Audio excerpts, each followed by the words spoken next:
E estamos de volta com mais um vídeo da série Sistemática do Teologia D, falando sobre o nosso segundo locus teológico, falando sobre Cristologia. E agora vamos dar continuidade ao nosso estudo falando sobre o nascimento de Jesus. E no vídeo anterior falamos sobre a visita do anjo, falando sobre Galiléia e Nazaré. E agora vamos dar continuidade a essa passagem, quando o anjo Gabriel fala para Maria, no verso 28, dizendo assim: E vindo o anjo até ela, disse: Salve, agraciada, o Senhor é contigo, bendita és tu entre as mulheres. E vendo ela, turbou-se muito com sua palavra, e considerava que saudação seria esta. Disse-lhe então o anjo: Maria, não temas, porque achaste graça diante de Deus. Eis que em teu ventre conceberás e darás à luz a um filho, e chamarás o seu nome Jesus. Já vimos sobre a questão do significado do nome Jesus. E aí diz no verso 32, diz assim: E este será grande, e será chamado Filho do Altíssimo. E o Senhor Deus lhe dará o trono de Davi, seu pai. E reinará eternamente na casa de Jacó, e o seu reino não terá fim. E disse Maria ao anjo: Como se fará isto, visto que não conheço homem algum? Aí, no verso 35, diz assim: E respondendo o anjo, disse-lhe: Descerá sobre ti o Espírito Santo, e o poder do Altíssimo te cobrirá com a sua sombra. E por isso também o santo que de ti há de nascer será chamado Filho de Deus. Então essa é a passagem de Lucas, onde o anjo fala para Maria, que dela nasceria um filho, e que daria o nome de Jesus, e fala aqui da missão, que seria do Espírito Santo. É interessante que há um texto nos manuscritos de Corã, no manuscritos do Mar Morto, que a gente ainda vai falar sobre eles, e há um texto chamado Apocalipse aramaico, diz assim, e também é conhecido como o texto do Filho de Deus, dos manuscritos do Mar Morto, encontrado em Corã, que é notável por uma menção messiânica inicial de um Filho de Deus. O texto é um fragmento em língua aramaica adquirido pela primeira vez em 1958 na Caverna 4, em Corã. E o principal debate sobre este fragmento tem sido sobre a identidade desta figura de Filho de Deus. E é muito interessante que nesse texto do Apocalipse aramaico, no manuscrito do Mar Morto, há uma fala similar ao que o anjo fala para Maria. E ele será grande na terra, o Filho de Deus, ele será proclamado o Filho do Altíssimo, eles o chamarão. Aqui no começo, o Espírito de Deus habitei sobre ele, caiu diante do trono. E aqui também, e o seu domínio será um domínio eterno. Tá vendo? Como aqui no texto de Lucas, como o anjo fala para ela, esse será grande e será chamado Filho do Altíssimo, como diz aqui o texto. E aqui, e ele será proclamado, e o Filho do Altíssimo eles o chamarão. E a mesma coisa aqui, e o Senhor lhe dará o trono, Davi seu pai, e reinará eternamente na casa de Jacó, e o seu reino não terá fim. E ele, aqui, e será chamado Filho de Deus. A mesma coisa, Aqui, e ele será grande na terra, seu domínio será um domínio eterno. E aqui, e ele será chamar-se mesmo grande, e pelo seu nome ele será designar a si mesmo Filho de Deus. Olha que interessante, Então, é muito interessante esse paralelo que tem do texto do Apocalipse aramaico com Lucas, com Lucas capítulo 1, na fala do anjo, dessa passagem messiânica, dessa ideia messiânica de Jesus. E, como eu já tinha falado no vídeo anterior, a passagem do nascimento de Jesus está em Mateus e Lucas. E Mateus, no capítulo 1, vem dizendo assim: Ora, o nascimento de Jesus Cristo foi assim, que estando Maria, sua mãe, desposada com José, antes de se ajuntarem, achou-se ter concebido do Espírito Santo. Então José, seu marido, sendo justo e a não queria infamar, intentou deixá-la secretamente. E pensando ele nisto, eis que um sonho lhe apareceu um anjo do Senhor, dizendo: José, filho de Davi, não temas receber a Maria, tua mulher, porque o que nela está gerado é do Espírito Santo. E darás à luz a um filho, e chamarás o seu nome Jesus, porque ele salvará o seu povo dos seus pecados. E tudo isto aconteceu para que se cumprisse o que foi dito da parte do Senhor pelo profeta, dizendo: Eis que a virgem conceberá e dará à luz a um filho, e chamarão seu nome Emanuel, que traduzido é Deus conosco. E José, despertando do sono, fez como o anjo do Senhor lhe ordenara, e recebeu a sua mulher, e não a conheceu até que deu à luz seu filho, o primogênito, e pôs-lhe por nome Jesus.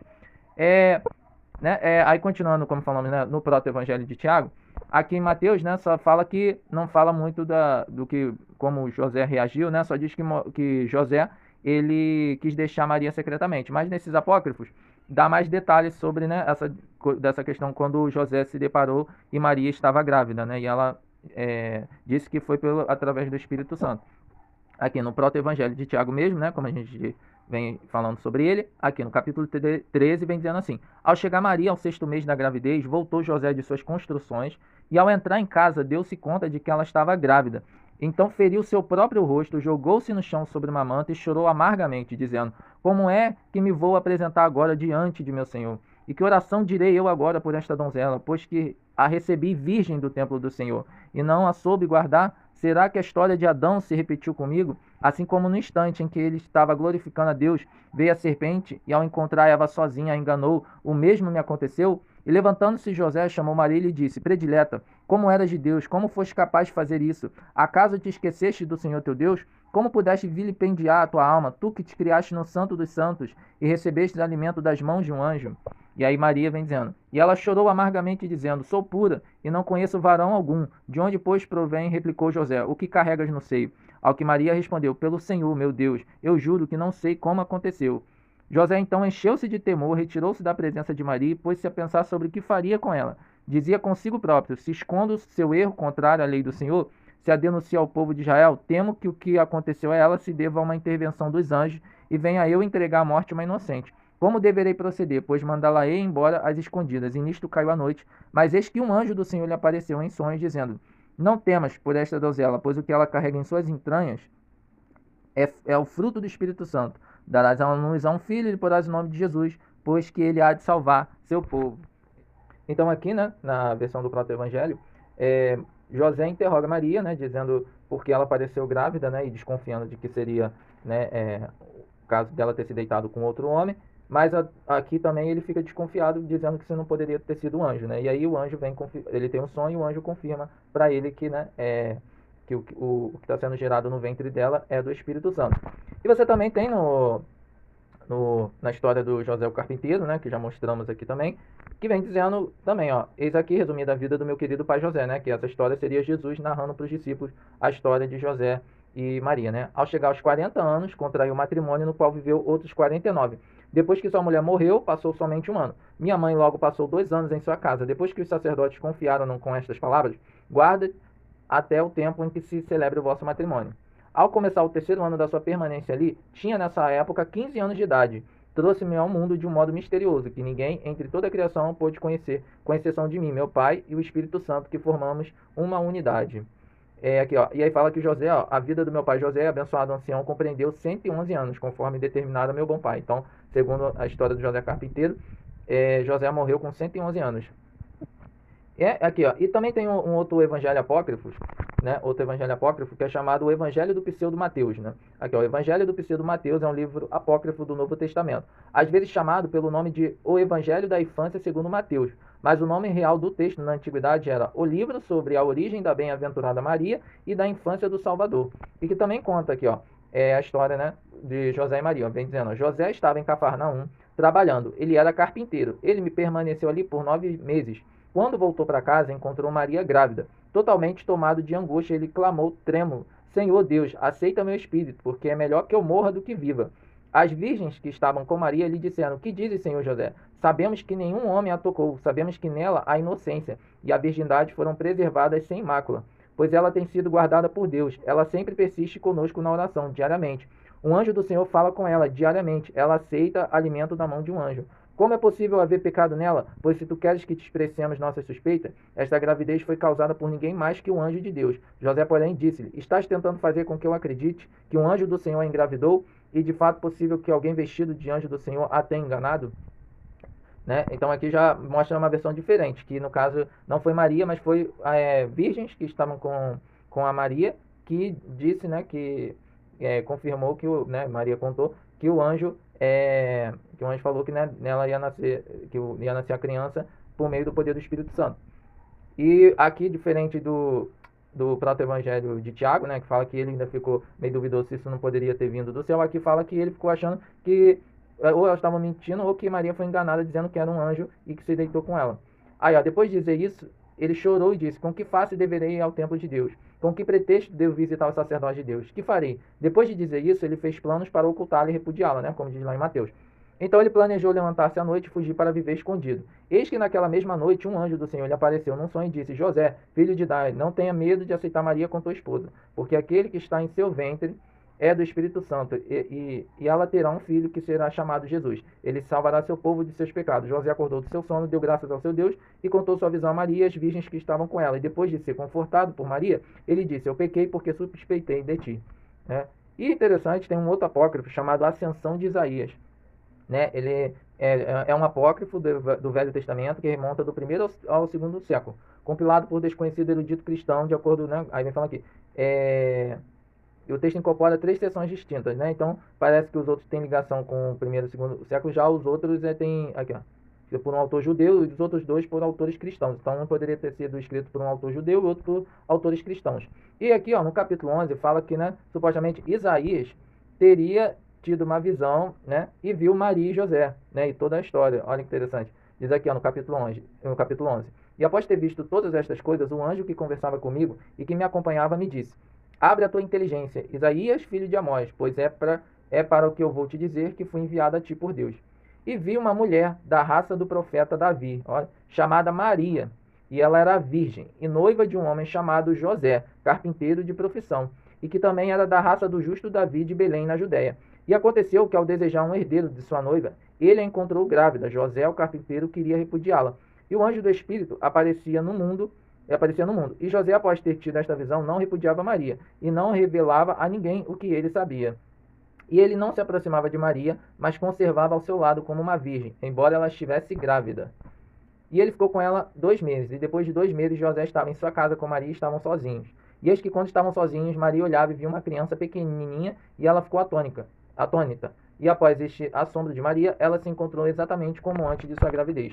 Como José lhe dizia: por que estás maravilhada? Seus olhos estavam abertos e ele via a criança e louvava a Deus, porque o Senhor se havia tornado a sua herança. E eles ouviam uma voz que dizia: não contareis esta visão a ninguém. E os rumores sobre esta criança se espalhavam em Belém e Judá. Uns diziam que a Virgem Maria havia dado à luz depois de 2 meses. Né? Aqui, ó, vem muitos outros se asseguravam que ela não havia dado à luz, que ela não havia chamado uma parteira e que não se ouviram os gritos do parto. E a inteligência de todos se apegaram a respeito desta criança. Sabia que ela havia nascido, não sabia como ele havia nascido. E pegaram e com ele vieram para Nazaré, na Galiléia. E eu vi, ó Ezequias e Josabe, meu filho, e todos vós profetas com os quais estou conversando neste momento. Eu vi tudo o que havia sido ocultado de todos os céus, de todos os principados, de todos os deuses deste mundo. Eu vi em Nazaré, no seio da mãe, como uma criancinha, em uma condição humilde e ignorada, mas crescendo, ele realizava grandes prodígios e milagres sobre a terra de Israel, em Jerusalém. Então, muito interessante, na Ascensão de Isaías, fala que Isaías já teria tido essa visão de José e de Maria. É interessante, né, lá em Mateus, fala, né, que o anjo que visitou Maria foi Gabriel, lá em Lucas. E Mateus fala que, né, o anjo, né, apareceu um anjo no sonho e falou com José. Ó, e pensando ele nisto, eis que em sonho lhe apareceu um anjo do Senhor. E aqui o texto não diz quem era esse anjo.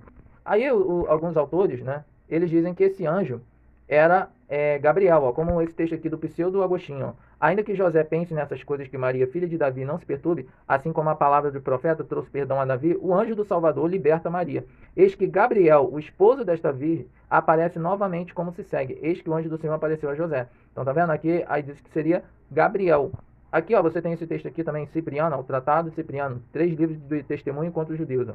E vem dizer aqui, ó, por isso no Evangelho segundo João, o Senhor diz: eu sou a luz do mundo, quem me seguir não andará em trevas, mas terá a luz da vida. Além disso, segundo Mateus, o anjo Gabriel diz a José: José é filho de Davi, não temas receber Maria, tua mulher, porque o que lhe nascerá é do Espírito Santo. Então, tá vendo aqui? Então, alguns autores colocavam esse anjo que falou em sonho com José, sendo o anjo Gabriel mesmo que falou com Maria, que dela ia nascer Jesus através do Espírito Santo. E aqui no próprio texto da história do José o carpinteiro, também aqui no verso 6, vem falando que seria o anjo Gabriel. Eis, porém, que durante a noite, mandado por meu pai, Gabriel, o arcanjo da alegria, lhe apareceu numa visão e lhe disse: José, filho de Davi, não tenhas cuidado em admitir Maria, tua esposa, em tua companhia, saberás que o que foi concebido em seu ventre é o fruto do Espírito Santo. Darás então à luz a um filho, a quem tu porás o nome de Jesus, e ele apacentará os povos com um cajado de ferro.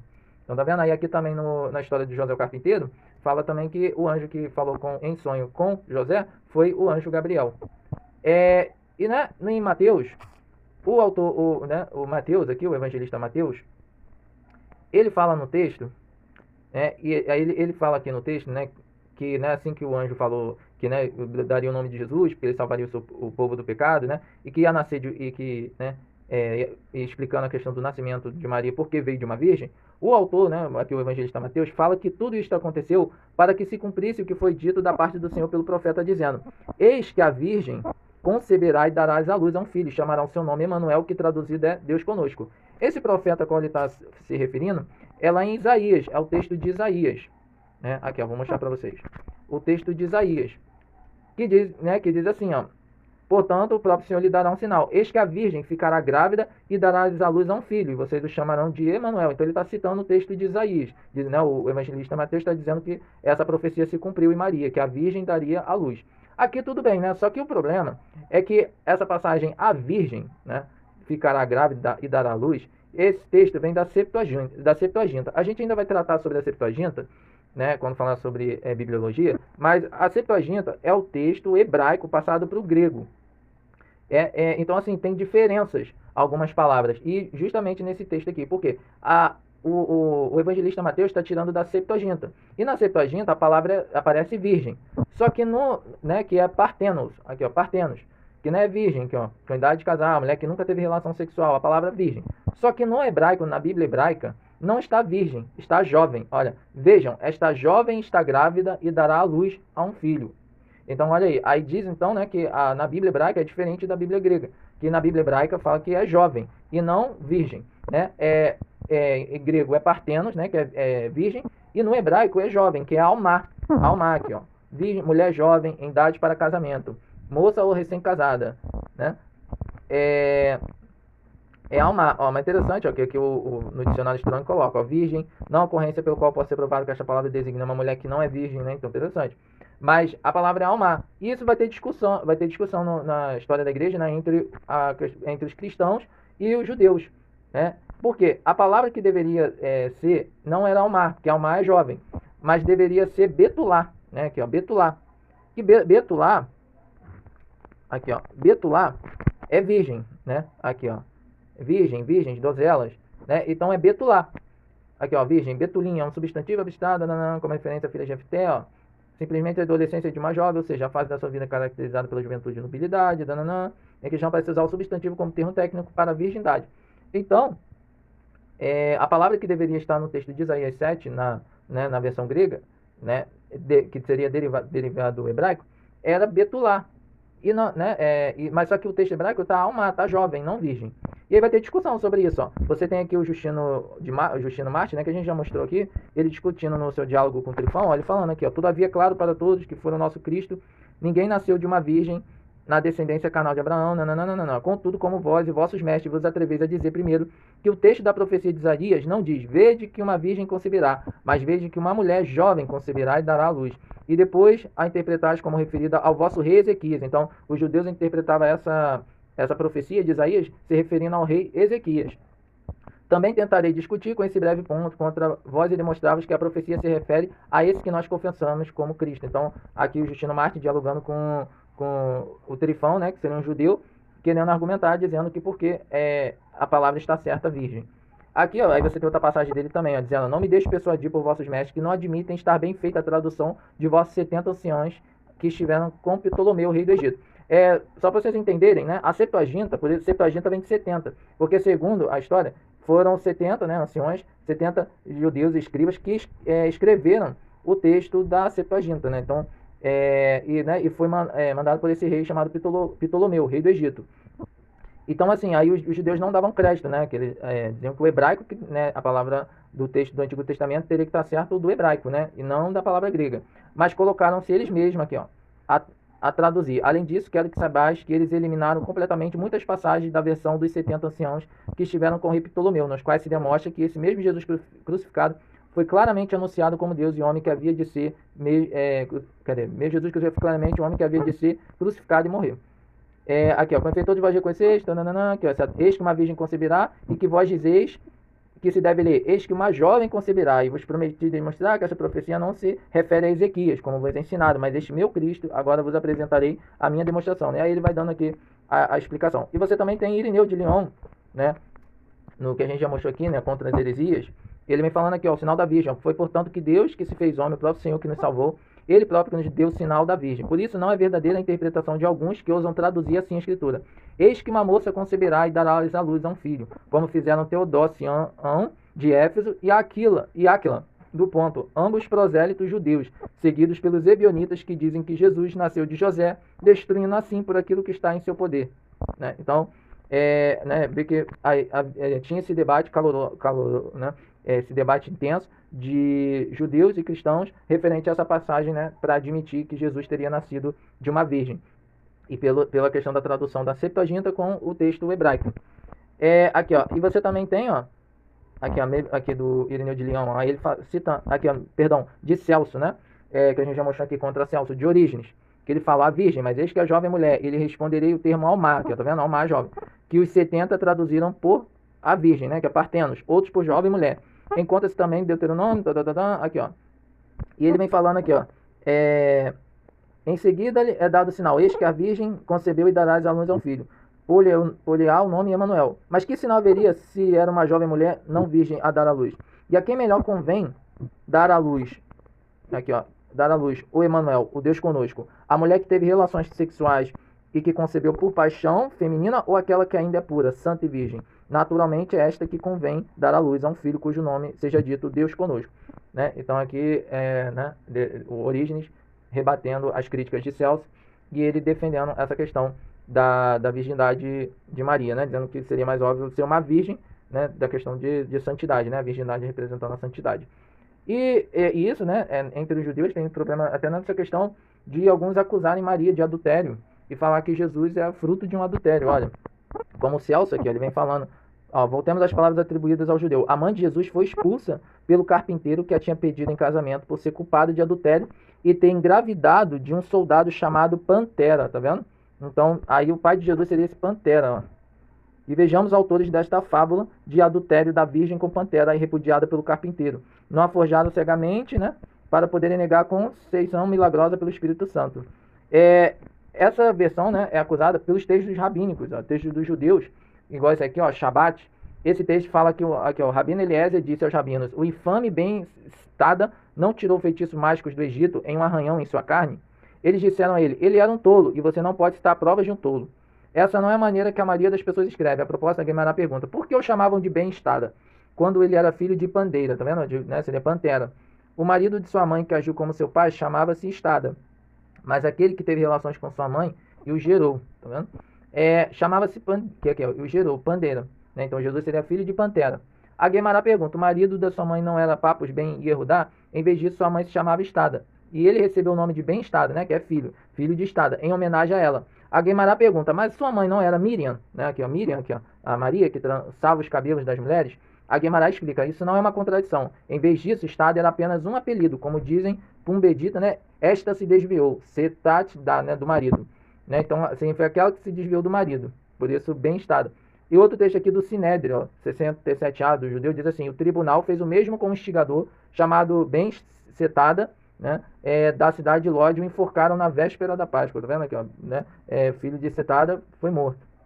A Guimarães pergunta: por que chamado de Ben-Setada, quando ele era filho de Pandeira? Tá vendo? Pantera. Talvez o marido de sua mãe, que agiu com seu pai, fosse chamado de Setada, mas o amante de sua mãe que gerou este, né, era chamado de Pantera. A Guimarães desafia: mas o marido de sua mãe era Papos Ben Yehudá, não Setada. Em vez disso, talvez sua mãe fosse chamada de Setada, e ele foi chamado de Ben-Setada em homenagem a ela. A Guimarães desafia: mas sua mãe era Miriam, também Maria, que trançava os cabelos das mulheres. Aqui, ó, a Guimarães explica: isso não é uma contradição. Setada era apenas um apelido, como dizem, né, esse aqui. Esta se desviou, entendeu, de seu marido. Então, seria um apelido jacoso, né, dizendo que acusando ela que ela, né, cometeu adultério com esse Pantera, que seria Maria. E os judeus aqui, né, e o Celso usa, que acusam que Jesus é filho de um adultério. Olha que, né, sinistro. Mas então, interessante, né, que a questão da virgindade seria o rompimento do ímen, né, da mulher. E aqui, ó, é interessante que era possível, na visão do judeu, uma virgem dar à luz. E aqui, sim, ó, tem esse texto aqui judaico que fala assim, ó: posso ter relações sexuais com uma mulher deixando seu ímen intacto? Se for assim, é possível que a suposta virgem tenha tido relações sexuais dessa maneira seja proibida ao sumo sacerdote. Ou talvez uma pessoa que possa agir como Shemuel, não seja comum. né? Aqui, ó, ele disse, alguém como Shemuel não é comum, e estamos preocupados que ele possa ter concebido em um banho. Talvez, aqui ela, né? Aqui, ó, estamos preocupados que ela possa ter concebido em um banho. Talvez ela tenha se lavado em um banho que continha sêmen de um homem, do qual ela engravidou enquanto permanecia virgem. Então, viu? Então, aqui também, né, a ideia de que uma mulher poderia conceber virgem, né? No caso, não romper o ímen, se, né, fosse fecundada, né, por um sêmen de um homem, mesmo não tendo um ato sexual. E a coisa interessante também sobre essa questão, né, do Messias, que é o texto aqui de Lamentações 5:3, e é esse comentário aqui, dizendo que, né, nessa passagem, foi falando, não nos tornamos órfãos, sem pai, nossas mães são como viúvas. Esse texto tem uma coisa interessante que fala sobre a questão do Messias, e que o Messias viria sem pai e sem mãe, né? E curioso que Jesus, né, não era filho biológico de José, e também Jesus nasceu de Maria, né, mas Maria não foi de relação sexual, né? Maria foi como um receptáculo, mas não houve rompimento do ímen dela, como a gente vai ver em outros textos apócrifos que até, né, afirmam isso. Aqui, ó, e vem dizendo, não nos tornamos órfãos sem pai, tá, né? Disse em nome de Rabi Levi. O santo bendito seja ele, disse a Israel, vocês choraram, disseram diante de mim.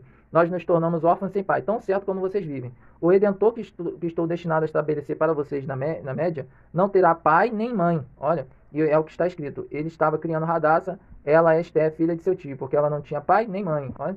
E aqui, ó, também, ó, disse em nome de Rabi Levi, vocês choraram e tornamos órfãos, por vossas vidas também o Salvador, que eu estabelecerei para vós, na média, no futuro, não terá mãe nem pai, e é o que está escrito, pois ela não tinha pai nem mãe, tá vendo? Olha, então a profecia relacionada ao Messias, que ele viria sem pai e sem mãe. Curioso, né? Então, e aí, né, aí vamos voltar ao texto de Isaías 7,14. O que os rabinos, né, falando sobre isso, olha, há uma coisa interessante, como lemos ali, como o Justino Marte falou, né, falando que o Trifão, né, citando o texto que os judeus interpretavam isso falando sobre a profecia de Ezequias. Só que tem um rabino, olha, um próprio comentário de um rabino chamado Rashi, ele interpreta esse texto de Isaías 7,14 não sendo não sendo sobre Ezequias, não. Olha que interessante, ó. Aqui, ó, conosco este é o sinal, pois ela é uma jovem, nunca profetizou, mas neste caso a inspiração divina repousara sobre ela. Isto é o que está declarado debaixo. Eu era íntima da profetisa.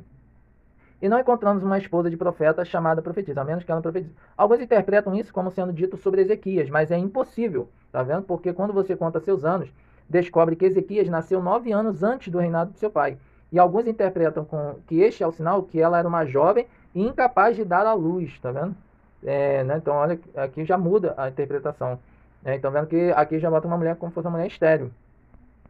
E você também tem, né, e essa questão, né, deveria ser Almar, que é jovem, né, só que está partenos, né, e a questão que a palavra para virgem em hebraico seria Betulá.